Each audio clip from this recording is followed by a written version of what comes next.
the era Indomitus. Even as the isolation of the Noctis Aeterna passed, the Rock was invaded. A demon army led by the fallen demon prince Marbas penetrated the formidable void shields that surrounded the Dark Angel's asteroid base. Fighting took place along the docks, within the grand halls, and even in the labyrinthine sub-levels and dungeons that burrow deep into the rock. As the conflict reached its climactic point, the invaders disappeared with the same suddenness with which they had manifested, having ultimately achieved little beyond mindless slaughter and destruction.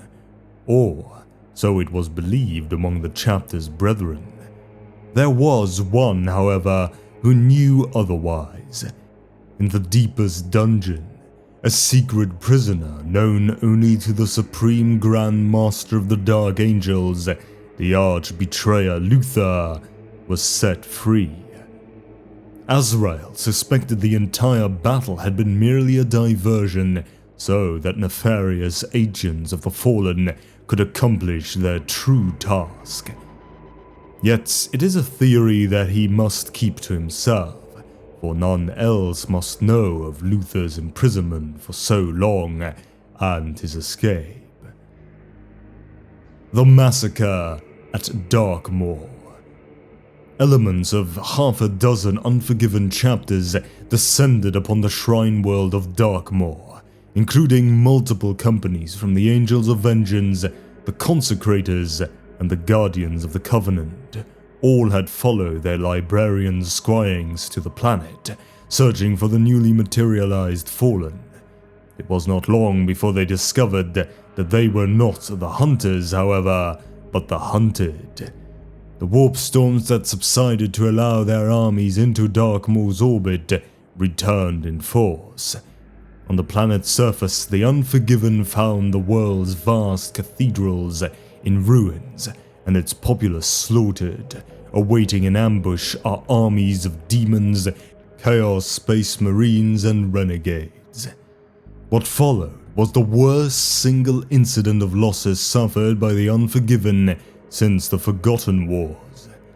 Less than 100 space marines from an original contingent of 1,000 managed to escape, and they did so only because they pursued Cypher, who, in his attempt to flee, led them to a secret teleportation device.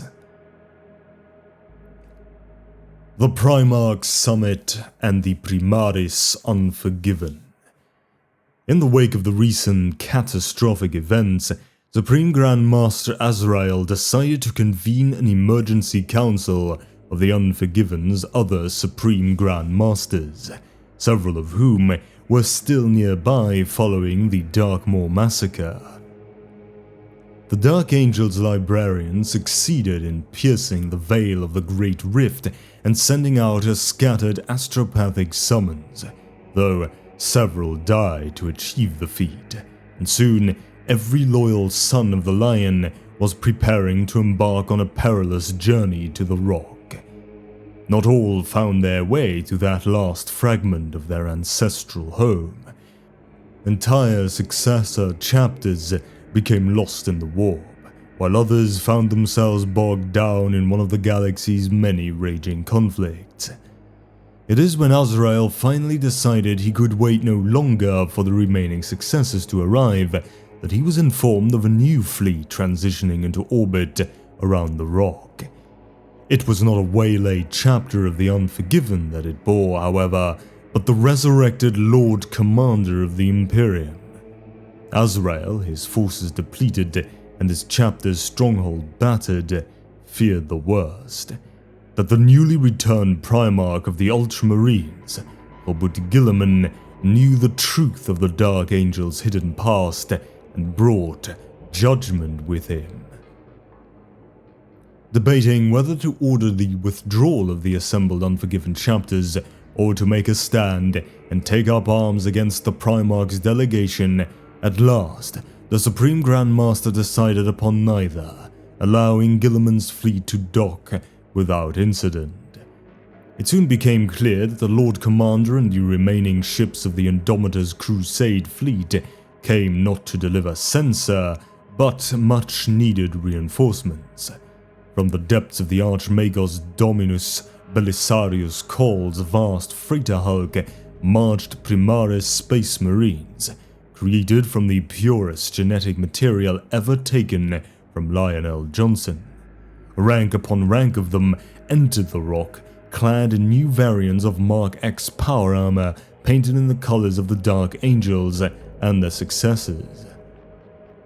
At a brief war council, Guilliman outlined the threats facing the Imperium and his plans to continue the Indomitus Crusade. He also spoke of the updated Codex Astartes and how his brother L. Johnson's descendants had earned the right to maintain their specialized wings and unique order of battle, as long as they continued to serve the Emperor well. So did Azrael and the other Supreme Grand Masters kneel before Guilliman and pledge their chapters to the new Imperium. The Dark Imperium. In the wake of their Primaris reinforcement, the Dark Angels moved into the darkest reaches of the galaxy, now shorn from the light of the Emperor. There, Azrael could more easily coordinate the inner circle, responding to the myriad distress calls that flooded in from the isolated and warp-storm-battered worlds of the galactic north. In addition to breaking sieges and rescuing beleaguered populations, the Dark Angels and their successors continued the eternal hunt for the fallen, especially pursuing any signs of Cypher and the demon prince Marbas, which only Azrael knows may be the key to locating Luthor. Warzone Stidius. The Changeling instigated uprisings all across the warp-storm-racked Imperium Nihilus, leaving entire star systems ripe for invasion. The Dark Angels and several Unforgiven chapters joined the campaigns against the Change hosts of Tzeentch in what became known as the invasion of the Stidius sector, fighting alongside the Mordian Iron Guard and the Space Wolves against countless renegades and the Thousand Suns Traitor Legion. Although tensions between the Dark Angels and Space Wolves are as high as always, the situation is so dire that there are no conflicts between them, save only the expected ritual combat between champions. Initial losses were swiftly recuperated, but it soon became apparent that they could no longer achieve victory. Only the unexpected appearance of an Eldari strike force from Ulthware allowed the Space Marines to safely withdraw, leaving much of the Stygius system to its fate beneath the minions of Tzeentch.